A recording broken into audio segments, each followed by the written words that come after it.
Ito ang halaman ko na yellow bell or yellow elder or trumpet flower sa aking terrace. Ito yung day 1, buds pa lang siya. Same with day 2. Day 3, malakas ang hangin. Day 4, nag-start mo nang makita yung yellow. 5, palaki na yung trumpet niya. 6 ng umaga, okay siya ganyan. 6 ng gabi, medyo nag-iba kaya binidyo ko. 7 ng umaga pa rin, nag-start ng mag-bloom. And 8, madami na siya.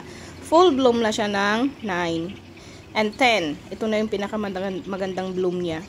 11, mag-start na siyang mag-dry, manguluntoy. And 12, malakas yung hangin.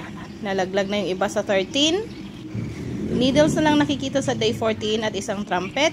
And day 15, wala na ngang natira. So, inipon ko sila at nilagay ko sila sa kanyang pot. Ganda, no? 15 days.